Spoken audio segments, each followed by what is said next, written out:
Move करते हैं आगे अपने स्टेप नंबर 1 में। तो हमारा नेक्स्ट स्टेप क्या है? Introduction to Python. मतलब पूरा हमें समझ आ गया क्यों यूज कर रहे हैं। अब हम आते हैं इस पे। आप लोगों को करना क्या है, जब आप इस रेफरेंस को फॉलो करोगे ना तो ये मत समझिएगा कि यहाँ पर आगे कि इस td.mt की फाइल में कुछ नहीं लिखा हुआ। ये हमारे पास एक लिंक है, लेसन 1 इंट्रोडक्शन टू पाइथन। इस पर अगर आप क्लिक करेंगे ना तो आपके पास एक विंडो खुलेगी, ये वाली क्लास में इसके अंदर सारा कंटेंट लिखा है।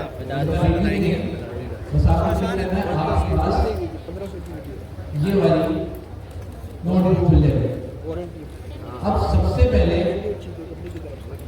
हमारे पास अगर हम पाइथन की डेफिनेशन करें, क्या लिखी हुई भाई? Python is a high level. अभी ये हाई लेवल क्या होती है? Human understanding. हमने एक स्लाइड डिस्कस की थी 1001, इसमें वो बाइनरी कोड लिखा हुआ था। जब हेलो कहते हैं तो कंप्यूटर हमारा हेलो इस तरह समझता है। फिर हमारे पास आउटपुट इस तरह था। पाइथन जो है हमारे पास क्या है? हाई लेवल प्रोग्रामिंग लैंग्वेज है, low level. High level JavaScript जो है हमारे पास हाई लेवल की लो लेवल। हाई लेवल कैसे पता चलता है? ह्यूमन अंडरस्टैंडेबल है। हाई लेवल में क्या होता है कि ह्यूमन आसानी से उस लैंग्वेज को अंडरस्टैंड कर सकता है। लो लेवल लैंग्वेज में ऐसा नहीं होता। वहाँ पर कोड बिल्कुल इस तरह से लिखा होता है कि उस कोड को मशीन तो आसानी से समझ सकती है, लेकिन ह्यूमन इतनी आसानी से नहीं समझ सकती। मशीन जो कोड समझती है वो कौन सा फॉर्मेट होता है हमारा? बाइनरी। अगर उसको आप कहें 1001 तो वो भी कह सकते हैं। मशीन कौन सा कोड समझ रही है? बाइनरी। और हम कौन सा भी समझ रहे हैं अपनी ह्यूमन जबान, high level language. Low level language से ज़्यादा कोड लिखना आसान है किसमें? हाई लेवल में। लो लेवल में बहुत मसले, हमें हर चीज़ डिफाइन करनी पड़ती है। जैसे हम यहाँ पर वेरिएबल्स वगैरह बनाते हैं, फंक्शन वगैरह बनाते हैं। हाई लेवल क्या करती है कि सिर्फ आप कोड लिखो, सारा काम हो, उस कोड को रन करना, कंपाइल करना, मैनेज करना काम किसका है? हाई लेवल का। लेकिन लो लेवल में ऐसा सीन नहीं है। लो लेवल में क्या होता है कि अगर आप कोई वेरिएबल भी बना रहे हैं तो आपको ये चीज़ बतानी पड़ती है कि ये वाला वेरिएबल कितनी मेमोरी लेगा, कहाँ जाकर सेव होगा, ये सारी चीज़ें। तो high level language as a human हमारे लिए आसान। लो लेवल लैंग्वेज किसके लिए अच्छी है? मशीन के लिए। अगर मैं आपसे सवाल पूछूं कि high level programming, high level language ज़्यादा फास्ट होती है लो लेवल? कौन सी? हाई लेवल लैंग्वेज ज़्यादा फास्ट होती है लो लेवल? लो लेवल क्यों भाई? क्योंकि वो लैंग्वेज डायरेक्ट मशीन से पढ़ती है। मिसाल के तौर पे मैं आपसे अभी कहूँ कि मैं ये वाली क्लास पढ़ाना शुरू कर रहा हूँ फारसी में, सही। अब यहाँ पर मेजॉरिटी को फारसी नहीं आती, इसका रिजल्ट क्या आएगा? पूरी क्लास छोड़ के भाग जाएगी। लेकिन आपके पास ऑप्शन भी है कि आपकी वाली क्लास फारसी लेनी है और आपको स्लॉट भी चेंज नहीं कर सकते। आपको जो पढ़ना है किसी फारसी जबान में पढ़ना। कैसे पढ़ेगा? ट्रांसलेशन। पहले आप मेरी जो मैं फारसी में आपसे बात कर रहा हूँ, आप उसको ट्रांसलेट करेंगे किसमें? उर्दू में। किसी भी तरीके कर सकते हैं, गूगल वॉइस ट्रांसलेटर है, ओपन ही आइए। पहले उसको ट्रांसलेट करेंगे, फिर मेरी बात को समझेंगे, फिर मुझे जवाब देंगे। और जवाब कैसे देंगे? उर्दू में बोलेंगे। उर्दू कन्वर्ट होगी पहले फारसी में, क्योंकि मुझे सिर्फ फारसी आती है, मुझे उर्दू नहीं आती। फिर मैं आपकी बात करूँगा। तो कम्युनिकेशन के बीच में एक क्या आ गया हमारे पास? ट्रांसलेटर। अब जो ये ट्रांसलेटर है, इससे डायरेक्ट जो मेरी बात आप तक पहुँच रही थी, ये प्रोसेस ज़्यादा फास्ट हुआ या स्लो हुआ? स्लो कैसे हुआ? मैं फारसी में बात कर रहा हूँ, पहले वो कन्वर्ट हो रही उर्दू में, फिर आप समझ रहे। इसी तरह जो आप उर्दू में बात कर रहे हैं वो कन्वर्ट हो रही पहले फारसी में, फिर मेरे पास, फिर वो मैं समझ सकता हूँ। अगर ऐसा हो जाता कि मुझे पता है आप सबको उर्दू आती है, मुझे सिर्फ फारसी आती है, मैं ही उर्दू सीखूँ, मैं डायरेक्ट जो उर्दू में बात करूँगा, आप भी उर्दू समझते हैं, मैं भी उर्दू समझता हूँ, मैंने आपसे बात की, आपने मुझे जवाब दिया, क्या ये प्रोसेस थोड़ा आसान हो गया? तो यही फर्क है हाई लेवल और लो लेवल। हाई लेवल में क्या होता है? हम कोड लिखते हैं, हमारा कोड पहले कन्वर्ट होता है बाइनरी में, फिर वो जाता है किसके पास? मशीन के पास। और मशीन में जो हमें आउटपुट देती है वो पहले कन्वर्ट होता है किसमें? हमारे जो भी हमारे लैंग्वेज है उसमें, फिर हमारे पास वो आउटपुट आता है। तो बीच में क्या है, एक कंपाइलर है जो कि क्या कर रहा है, मशीन कोड को चेंज कर रहा है और फिर उसके बाद जो भी आउटपुट आ रहा है वो फिर हम समझ पा रहे हैं। ये चीज समझ आए, हाई लेवल और लो लेवल का डिफरेंस समझ आया। हाई लेवल फास्ट क्यों होती है ये समझ आया, वो हाई लेवल स्लो क्यों होती है ये समझ आया, लो लेवल क्यों फास्ट क्यों, क्योंकि हम जो मशीन कोड समझ के हम डायरेक्ट उससे उसी कोड में बात करना शुरू कर देंगे तो मशीन उसको जल्दी अंडरस्टैंड करेगी। अब उसके बाद यहाँ पर लिखा हुआ है इंटरप्रेटेड, ये क्या है, ये इंटरप्रेटेड का मतलब क्या है, लाइन बाय लाइन एग्जीक्यूशन होती है।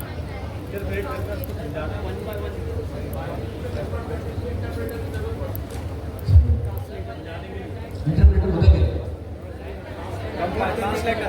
हमारा जो भी कोड एग्जीक्यूट होगा वो कैसे होगा भाई, line by line, first line, second line, third line, fourth line, इस तरह से हमारा पाइथन कोड एग्जीक्यूट होगा। और पाइथन क्या है हमारे पास, पाइथन क्या है हमारे पास, एक हाई लेवल प्रोग्रामिंग लैंग्वेज है। अगर हम थोड़ा सा नीचे आए, हम डायग्राम देखेंगे इसकी, लेकिन अब अगर ये वाला पॉइंट देखें, प्रैक्टिकल एप्लीकेशंस ऑफ पाइथन, क्यों पाइथन यूज कर रहे हैं, पाइथन का असल यूज केस कहाँ पर आ रहा है। पहले क्या है, डेटा साइंस है, एनालिटिक्स, दूसरा क्या है, एजेंटिक है, यही पढ़ना है हम लोग। इसके लिए भी हमें पाइथन आना बहुत जरूरी है। दूसरी चीज मशीन लर्निंग, उसके बाद NLP, computer vision, robotics, web development. Web development में पाइथन कहाँ यूज हो सकती है, क्या फ्रंट एंड में पाइथन यूज हो सकती है, नहीं। वेब डेवलपमेंट में अगर मैं यहाँ पर पाइथन का यूज कर रहा हूँ तो पाइथन का असल यूज केस कहाँ आएगा, बैकएंड में। उसके बाद यहाँ पर सारी चीजें कंबाइन कर दी, मशीन लर्निंग को एमएल कहते हैं, डीप लर्निंग को डीएल। उसके बाद scripting, scientific computing, cyber security और इंटरनेट ऑफ थिंग्स, ये सारे अगर मुझे पाइथन आती है तो मेरे पास इतनी सारी अपॉर्चुनिटीज खुल जाती है कि मैं इनमें से किसी भी फील्ड में जाके अपने आप को एक्सेल कर सकता हूँ या इसमें अपने आप को ग्रो कर सकता हूँ। उसके बाद यहाँ पर हमारे पास आ जाती है ये वाली डायग्राम। अब ये वाली डायग्राम किसी से नजर आ रही है, इससे पहले हम उसका आते हैं। सबसे पहले ये वाली डायग्राम देखें, इस वाले को अगर हम यहाँ ले, ठीक है, ये वाली डायग्राम किसको समझ आ रहा है,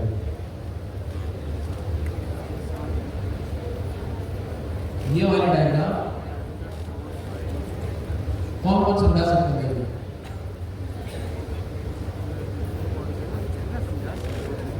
को छोड़ेंगे, बताएं समझ किसको आ रहा है। अगर इस डायग्राम को देखें समझ किसको आ रहा है, इंडेक्स करके बताएं, मैं सवाल नहीं पूछूंगा, नहीं पूछना भाई, बता दो समझ आ रही है। 1 और 2 3 फीमेल में भाई 1 2 जूम नहीं होगा तो डायग्राम कर देगा, डिस्प्ले देखो।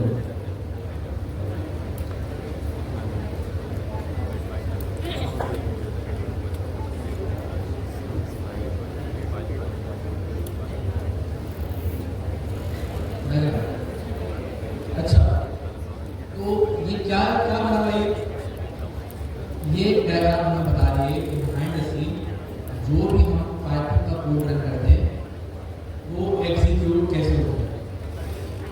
अब सबसे पहले अगर इस डायग्राम को देखें तो समझ आया, सबसे पहले हमारे पास क्या है, कोड एडिटर, उसके बाद सोर्स फाइल है, उसके बाद यहाँ पर सोर्स फाइल कंपाइल होगी, इसमें बाइट कोड।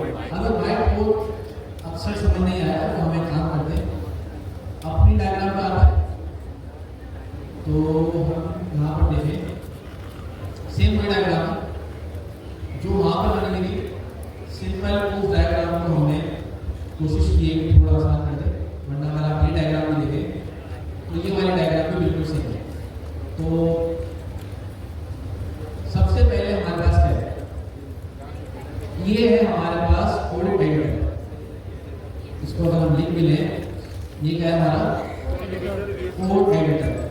इस कोड एडिटर से अभी के लिए हमारे केस में हमारा कोड एडिटर कौन सा है, गूगल कोलैब।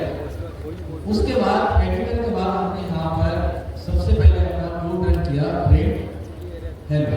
प्रिंट क्या करता है? कोई भी वैल्यू प्रिंट कराने के काम आता है। अब जैसे ही हमने इस फाइल को रन किया, ये वाली फाइल जाती कहाँ पर? वहां पर जाती है यहाँ पर पाइथन इंटरप्रेटर। अब ये पाइथन इंटरप्रेटर क्या है? यहाँ पर काफी सारी चीजें होती है। सबसे पहली चीज जो हमारे पास है, हम इसको कॉपी कर लेते हैं यहाँ से, कंट्रोल V, ये सबसे पहले हमारे पास इस इंटरप्रेटर के अंदर ये कंपाइलर फाइल करेंगे। ये क्या करेगा? जो भी हमारे पास पाइथन का कोड आया उसको कन्वर्ट करेगा किसके अंदर? बाइट कोड के अंदर। अगर आप इस डायग्राम में देखिए, शायद यहाँ पर खुली, ये सबसे पहले कंपाइलर का काम क्या है? वो कन्वर्ट करेगा हमारा कोड किसके अंदर? Byte code. तो बाइट कोड कैसा होता है? तो बाइट कोड को हम नहीं समझेंगे, बाइट कोड हमारा काम भी नहीं है। सबसे पहले हमारे कंपाइलर का काम क्या है? वो हमारा कोड कन्वर्ट करेगा किसके अंदर? बाइट कोड के अंदर। बाइट कोड दिखता है किस तरह भाई? इस तरह का फॉर्मेट होता है, हम कोड में भी देख लेंगे, लेकिन हमारा इससे ताल्लुक नहीं है। बस इस तरह समझिए कि सबसे पहले जो हमारा पाइथन का कोड रन हुआ वो आया किसके अंदर? पाइथन इंटरप्रेटर के अंदर। इसके अंदर हमारे पास एक कंपाइलर है। ये कंपाइलर क्या करेगा? सिंपल हमारा कोड कन्वर्ट कर देगा किसके अंदर? बाइट कोड के अंदर। बाइट कोड के कन्वर्ट करने के बाद अगला काम क्या है हमारे पास?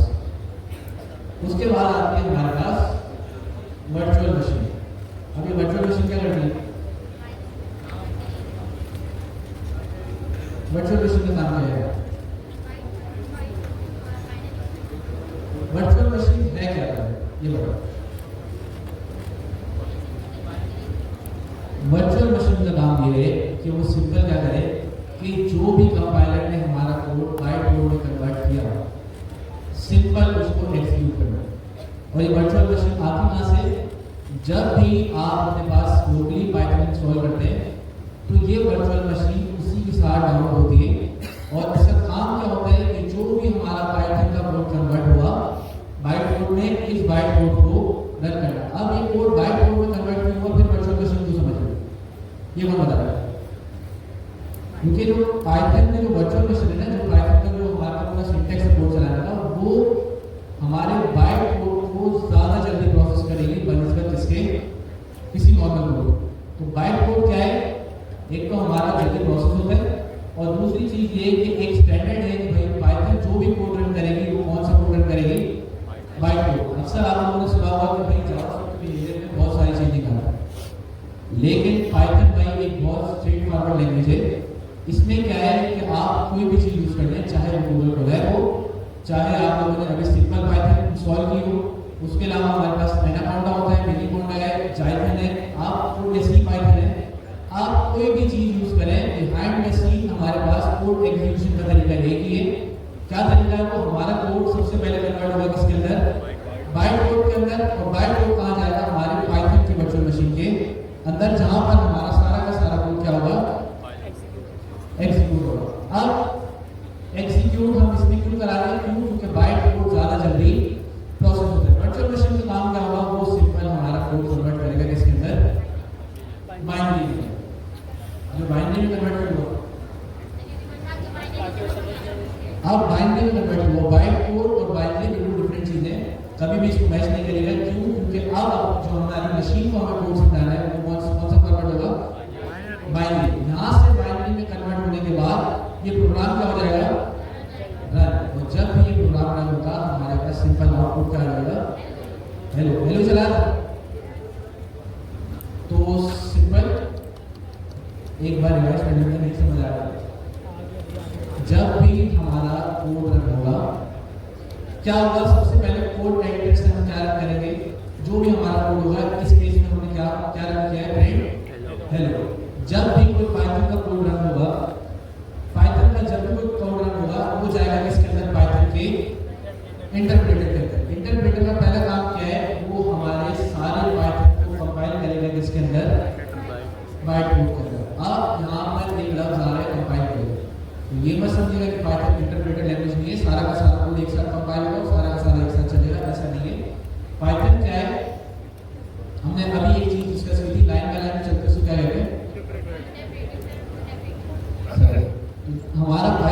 कोड हमेशा लाइन बाय लाइन एग्जीक्यूट होगा। अगर हम यहाँ ये चीज डिस्कस कर रहे हैं कि सारा का सारा कोड कन्वर्ट होगा बाइट कोड, कंपाइल होगा बाइट कोड में, तो इसका मतलब ये नहीं है कि हमारा जो पाइथन का कोड एग्जीक्यूट भी होगा वो सारा का सारा एक साथ होगा। एक साथ नहीं होगा, लाइन बाय लाइन होता है। ये कंपाइल करने की वजह क्या है, कोड सारा कन्वर्ट हो रहा है किसके अंदर, बाइट कोड के अंदर। अगर हम यहाँ लिख भी रहे, ये कन्वर्ट हो रहा है किसके अंदर, बाइट कोड के अंदर। और जब भी हमारा कोड बाइट कोड के अंदर कन्वर्ट होगा तो एक स्पेशल फाइल बनती है। पाइथन के केस में कौन सी फाइल बनती है, .py। लेकिन जब हम यहाँ पर यूज करेंगे, जब हमारा बाइट कोड कन्वर्ट होगा तो उसके लिए हमारे पास फाइल बनेगी .py। ये अक्सर जब हम कोड रन कर होती है हमारे से हिडन होती है, हमें नहीं दिखती, लेकिन अक्सर केस में हमें नजर भी आता है। अब वो केस देखेंगे जब हम अपने एडिटर वाली साइड पे जाएंगे कि किस किस केसों में हमें नजर आती है। लेकिन जब भी बाइट कोड कन्वर्ट होगा, हमारी एक्चुअल फाइल कन्वर्ट होगी किसके अंदर, बाइट कोड के अंदर। कौन सी फाइल बनेगी, .py से। अब बाइट कोड जब बन गया, बाइट कोड का जाएगा हमारा वर्चुअल मशीन के अंदर। वर्चुअल मशीन क्या है, सिंपल एक पाइथन का प्रोसेस है कि किस तरह से पाइथन का कोड हमें एग्जीक्यूट करना है। ये हमारे पास हर जगह स्टैंडर्ड ही रहेगा, एक ही रहेगा। इसलिए कहते हैं कि पाइथन जो है हमारे पास बहुत स्ट्रेट फॉरवर्ड लैंग्वेज है। वो एक मीम देखी थी कल मैंने, नीचे जावास्क्रिप्ट लिखा हुआ था, उसमें बदली लिखा हुआ था बिहेवियर चेंज, और पाइथन में जब आया वो एक नाम लिखा हुआ था CC++। क्योंकि पाइथन का सिंटैक्स हमेशा सेम रहेगा। इसमें अगर आप वेरिएबल्स भी देखें, फंक्शन भी देखें, बहुत आसान है। जैसे जावास्क्रिप्ट में ना कि बहुत सारी चीज होती थी, कॉल स्टैक करता था, वेब एपीआई होती थी, इसमें ऐसा कोई सीन नहीं है। सिंपल हमारा कोड कन्वर्ट हो जाएगा इसमें बाइट कोड में। बाइट कोड के बाद सिंपल हमारा कोड कहाँ जाता है, वर्चुअल मशीन के अंदर। वर्चुअल मशीन का काम क्या है, हमारा कोड कहाँ किसमें कन्वर्ट करें, बाइनरी में। अब अगर मैं आपसे सवाल पूछूं, ये दो स्टेप क्यों आए, बाइट कोड और वर्चुअल मशीन वाला? डायरेक्ट ऐसा नहीं हो सकता था कि जो भी हमारा कोड आ रहा वो डायरेक्ट सारा का सारा कन्वर्ट हो जाता है किसके अंदर, बाइनरी के अंदर। ये दो स्टेप क्यों, ये दो स्टेप क्यों?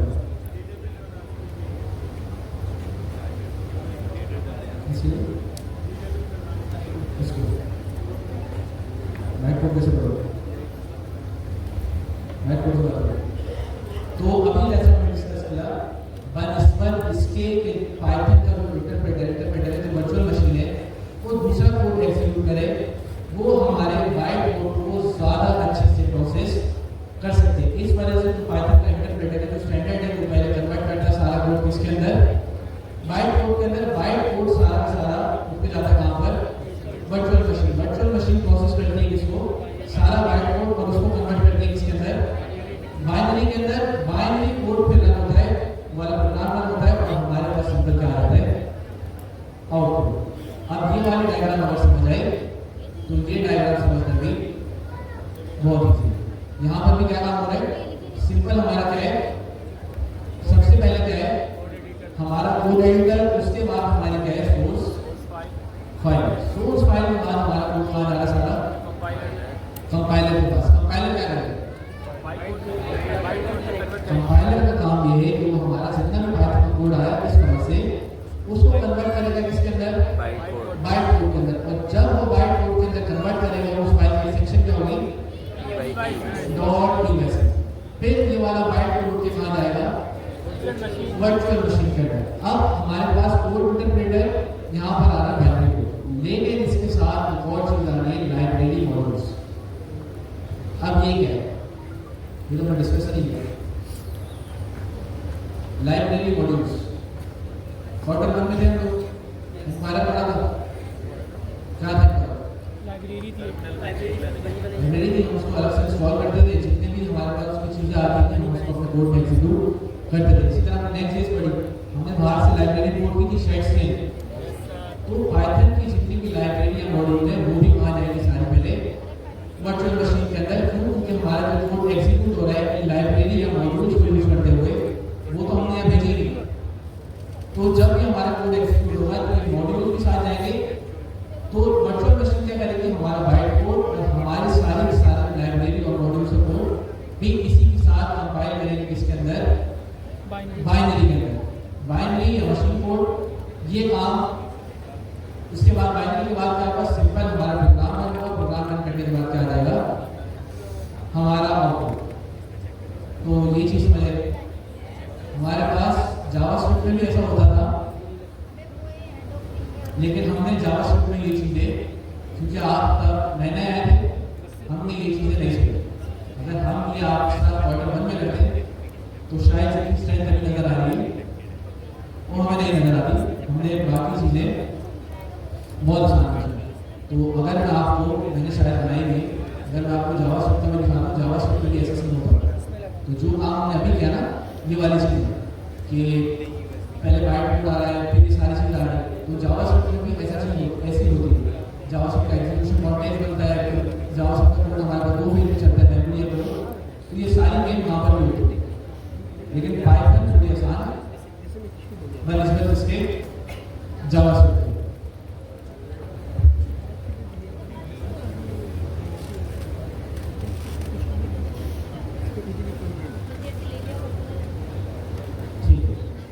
तो ये चीज समझ आ गई सबको? किस किस को अभी चीज समझ नहीं रही? क्या समझना है? चीज वर्चुअल मशीन। देखिए वर्चुअल मशीन को सिंपल इस तरह समझिए, पाइथन में सॉल्व कैसे करते हैं?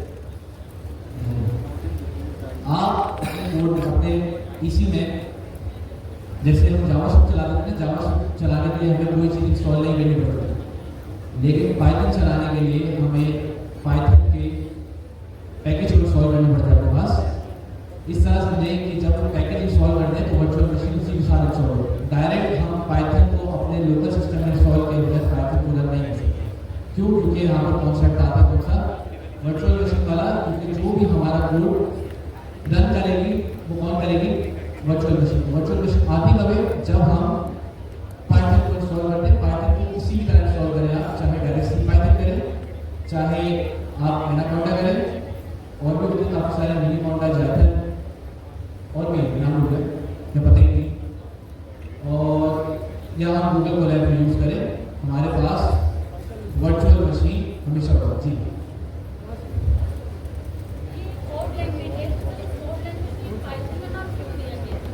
कौन सी लैंग्वेज है? जी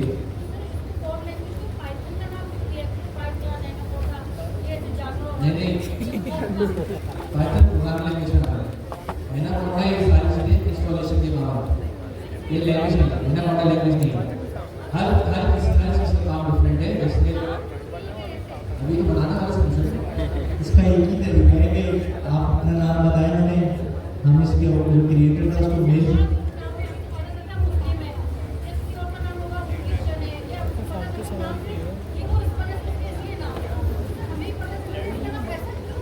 उसको नाम नहीं मिलेगा। देखिए क्रिएटर है, क्रिएटर ने इसका ये नाम रखा है। सवाल सही है सर।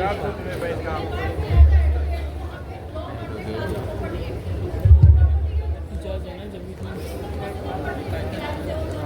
काला कोड का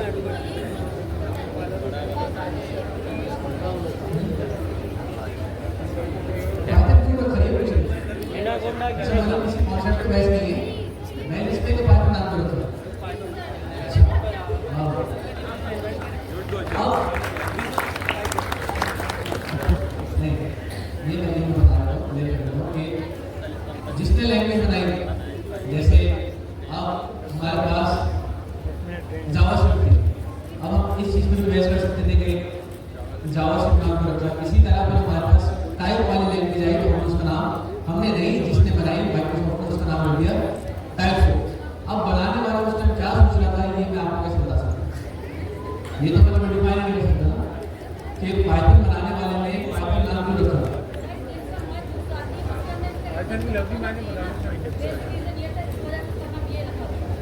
नहीं कोई नहीं, अगर मैं बताऊँ कि पाइथन नाम रखा कोई खास रीजन नहीं है।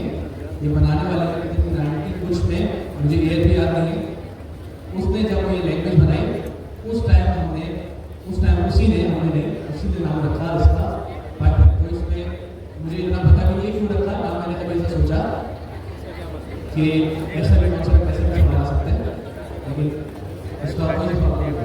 अगर वो है उसको मेल कर दें। जी सर जिसमें नाम आ जाए सर जिंदा है वो।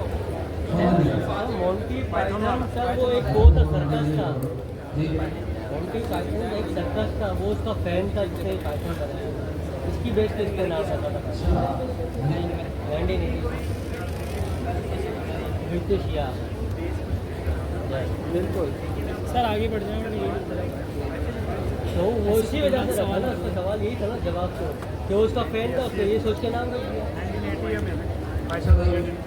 तो आप लेकिन भाई ने बताया कि ब्रिटिश कॉमेडी थी जिसने लैंग्वेज बनाई, उससे इंस्पायर होके उसने इस लैंग्वेज का नाम रख दिया पाइथन। नाम दिया गया सर्कस का नाम था मोंटी पाइथन फ्लाइंग सर्कस। ठीक है भाई।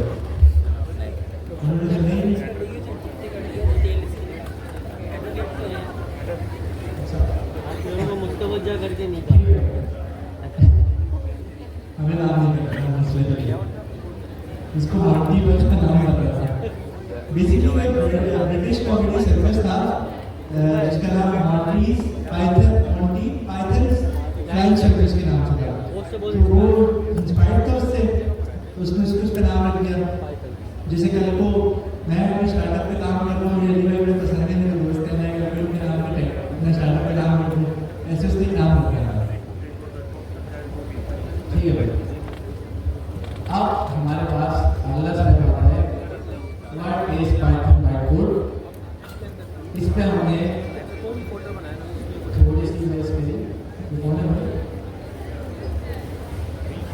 तो अब अगर हम थोड़ा सा इसी स्लाइड के नीचे आए तो हमारे पास ये कोड आ गया।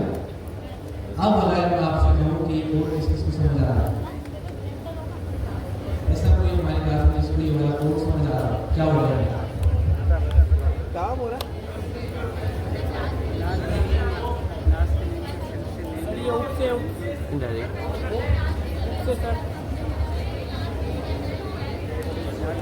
हमने क्वार्टर वन में ऑब्जेक्ट ओरिएंटेड प्रोग्रामिंग पढ़ी थी। क्या होता है उसमें? हम क्लास बेस्ड प्रोग्रामिंग करते हैं। सिंपल अगर हमको क्लास बनाने के कौन सी कीवर्ड लगाते हैं, सबसे पहले क्लास। उसके बाद हमने काफ़ी चीज़ें देखी थी, लेकिन जो मेन चीज़ें जो हमने ज़्यादा याद अपने इंटरव्यू में पूछते हैं कि उसके कितने पिलर होते हैं? चार। कौन से? इनहेरिटेंस, एनकैप्सुलेशन और एब्स्ट्रैक्शन। नाम नहीं पूछ रहा, क्या करते हैं? बस नाम बोलते हैं। तो पाइथन में भी हमारे पास हम ऑब्जेक्ट ओरिएंटेड प्रोग्रामिंग को, क्लास बेस्ड प्रोग्रामिंग को इम्प्लीमेंट कर सकते हैं। उसका सिंटेक्स क्या है हमारे पास, वो यहाँ पर डिफाइन हुआ है। अभी के लिए हम इसको नहीं छेड़ेंगे, लेकिन समझ लेंगे कि सबसे पहले क्या लगाना है हमें? क्लास का नाम लेना है हमें। तो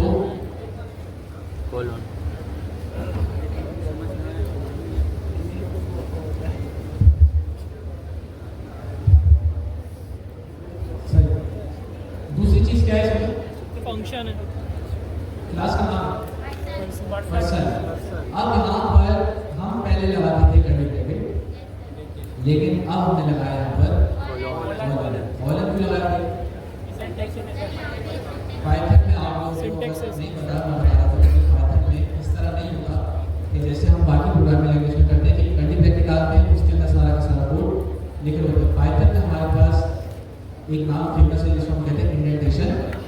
इसमें क्या होता है कि हम कॉलम लगाए, जो भी हमें चीज़ इस क्लास के अंदर रखनी है वो हम यहाँ पर गैप देकर रखेंगे। और गैप ऐसा नहीं कि हम कैलकुलेट कर रहे हैं 1 2 3 4। सिंपल आप यहाँ पर आके टैब दबा दें, हमें 4 का स्पेसिंग देनी पड़ती है। अगर आप टैब भी दबा देंगे तो आपका काम हो जाएगा। और कहा यही जाता है कि इंडेंटेशन के लिए आप बजाय इसके स्पेस बार यूज़ करें। बेहतर अप्रोच ये है कि आप किसका यूज़ करें? टैब।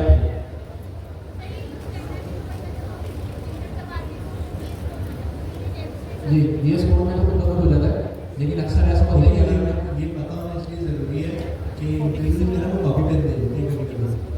मुझे लिख के दिखाओ कि वहाँ पे ये चीज़ कॉन्सेप्ट अगर आपकी क्लियर हो गया ना तो बहुत फायदा होता है।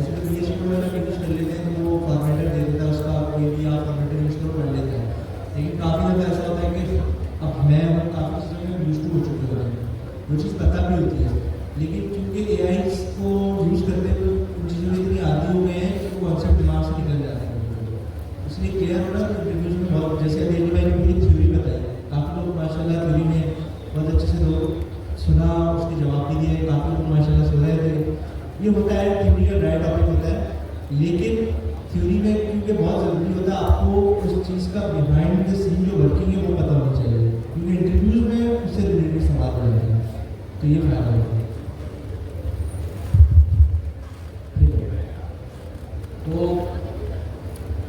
बिहाइंड द सीन जो फिलहाल मैंने कहा, बिहाइंड द सीन चीज़ें पता होना इसलिए ज़रूरी है कि जब आप आगे जाके प्रोडक्शन लेवल काम कर रहे होते हैं, प्रोडक्शन लेवल एप्लीकेशन बना रहे होते हैं, तो हमारे कोड का बिहेवियर कैसा होगा, हमारा कोड रन कैसे होगा, ये हमें पता होना चाहिए। अभी आप लोगों को पता है कि भाई हमारा कोड वाइट कोड में कन्वर्ट होता है, फिर उसके बाद चलते हैं। तो जब हम ऑप्टिमाइजेशन वाली साइड पर आते हैं तब ये वाले कॉन्सेप्ट बहुत काम आता है।